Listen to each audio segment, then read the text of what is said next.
Let's just jump into it. A lot of you sent me this story and it's really just heartbreaking. This is Mahendra Ahirwar. He's a 13-year-old from India and he's always had a difficult life because he suffers from a very rare condition called congenital myopathy, which makes the muscles in his neck so weak that his head hangs at a 180 degrees angle. His parents has taken him to see numerous doctors, but no one could really help him. Because of this condition, Mahendra was in constant pain, to the point where his parents even admitted that they would rather their son dead than to live and suffer every single day. And of course, kids are very cruel sometimes, so Mahendra was constantly teased and didn't have many friends. But last year in 2015, a good Samaritan named Julie Jones from Liverpool, she set up a GoFundMe campaign and raised over $15,000 so that Mahendra can have life-changing surgery in New Delhi. And the surgery was thought to be a success at the time, but sadly just 8 months after the operation, Mahendra's mother said he laid down to watch TV one day and passed away. Dr. Krishna, who performed the surgery, said that he was left shocked by Mahendra's sudden death. He said, "For me, the joy and smile on his face when his head stopped sagging was one of the defining moments in my decision to operate on children with neglected and awful spinal disorders." Mahendra was even featured in the documentary The Boy Who Sees Upside Down, which documented his journey to get the surgery. I just want to thank you guys for sending me this story because it definitely put a lot of things in perspective for me. I mean, we all have problems in life, but to see this young man deal with constant pain every single day, to deal with such a significant disability and still be able to just smile and have a really positive outlook on life, that's just really inspiring to me. It's definitely sad to see someone who really just wanted a normal life, a normal youth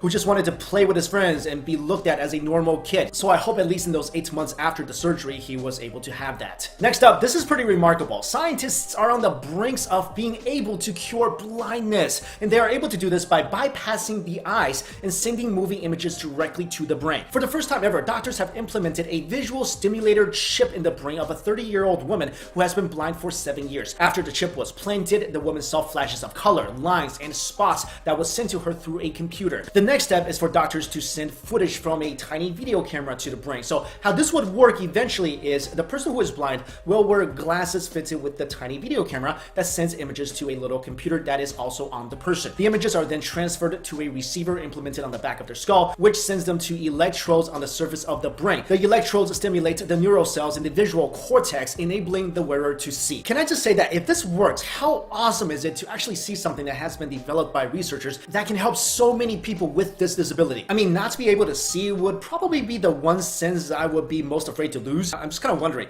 let's say Daredevil can see again utilizing this device. Would he be more powerful because he got another sense back? Or would he be less powerful because his other heightened senses may just fade away? Next, I've covered the topic of mass extinctions before on this channel, and if you don't know, a mass extinction is any event where there is a sudden global spike above the background extinction rate. So far, we have gone through 5 mass extinctions that we know of. The last one happened about 65 million years ago, which was when the dinosaurs got wiped out. But now researchers are saying we are in the middle of a 6th mass extinction. And according to a new report released by the WWF and the Zoological Society of London, by the end of the decade, 7 out of every 10 of the world's mammals, fish, amphibians, reptiles, and birds will have been wiped out. And the cost for this mass extinction is, well, it's us. With our poaching, farming, overfishing, deforestation, us causing climate change, how we dispose of our waste, chemical, and air pollution, we are the root cause of this mass extinction. Next, and this is just super creepy, ghost hunters at the abandoned New Sham Park Hospital in Liverpool were taking a group photo, and one of the photos was taken by host Phil Barron, which showed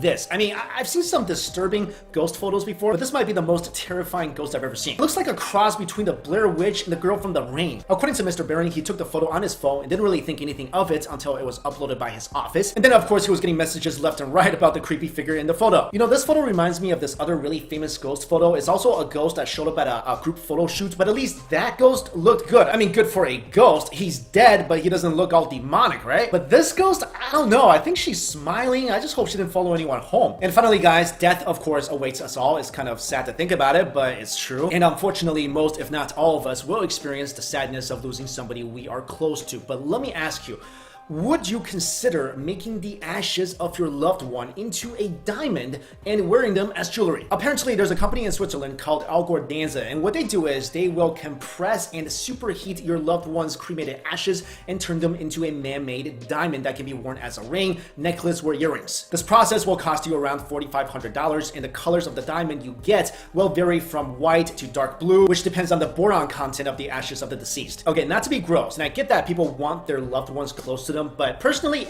I mean, I couldn't do this because I have this really bad habit of putting any jewelry I'm wearing into my mouth. So I would really like it if what I'm putting into my mouth was not something that used to be, say, my wife. And before you rush off to do this, there is some controversy with this company because some say they're just kind of faking the whole thing. But let's say if this process was real, this company is legit, would you want to do this? And this is not the only deceased transformation company out there. There's also another company. This is a story I did before.